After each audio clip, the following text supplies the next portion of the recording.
Zdravo dragi moji, dobrodošli na kanal. U današnjem videu pokazat ću vam recept za kolač koji možete napraviti svaki dan jer je izuzetno jednostavan, brz, fin i od jako malo sastojaka. Kao što vidite na početku uzela sam jedan ceo limun i prvo sam izrendala svu koru od jednog limuna, a sada ću i da iscedim sok od jednog celog limuna i to ću da ostavim sa strane. Zatim uzmite jednu posudu u kojoj ćete da izlupate najpre jedno celo jaje, pa unutra dodajte 2 supene kašike šećera, možete i malo više šećera ukoliko volite slađe. Pa sada uzmite mikser i dobro i penasto umutite ovu smesu. Kada ovako posvetli, onda će to biti dobro umućeno.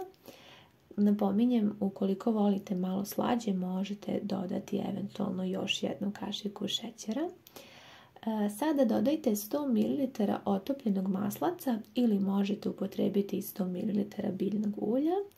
Dodajem sok od limuna koji smo iscedili i sada najprije ovako sa mudilicom promešajte, a zatim i sa špatulom sve zajedno sjedinite ove tečne sastojke, pa pripremite brašno tip 500. Koristim jednu šolju od 200 ml i na ovu količinu upotrebila sam 3 pune šolje brašna, ali je potrebno da brašno dodajete postepeno, zato što, kao što znate, nije ni svaki limun isti, tako ni jaje, pa pratite.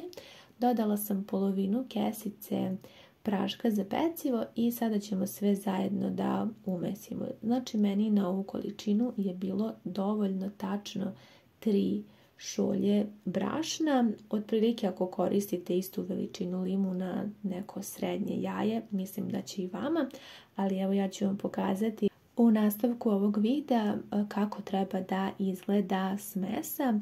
Sada ovako dok je mesite, možete prvo malo sa špatulom da sjedinite sve sastojke sa brašnom, a potom da malo i premesite sa rukom. I sada dok mesite, poželjno je da se smesa malo i lepi za ruke, onda je ona dobro umešana.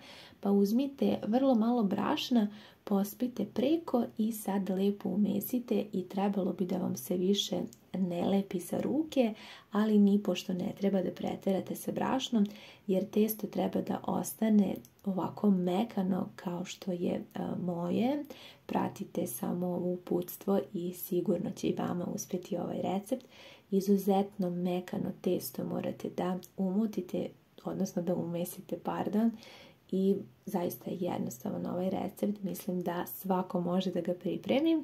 Sada ćemo da upotrebimo i rendanu koru od limuna koju smo na početku spremili. Dobro ovako umesite testo i ovo je zaista jako aromatičan kolač koji ja obožavam i koji možete da pripremate zaista svaki dan jer je izuzetno jednostavan od sastojaka koje pretpostavljam da svi imate kod kuće, pa je vrlo lako pripremiti ga i mislim da je ovo jedan super recept koji treba da zapišete i sačuvate kad ne znate šta da spremite, onda je ovo idealno. Umesili smo naše testo i sada je potrebno samo da ga ovako izradimo u lopticu.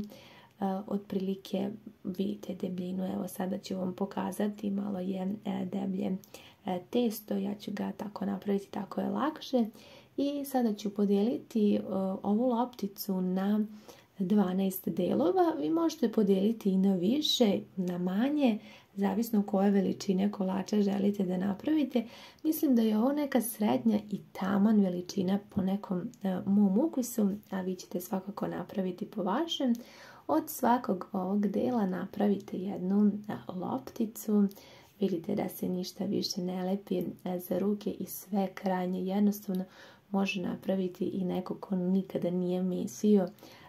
Ovaj recept je savršen i naravno provjeren.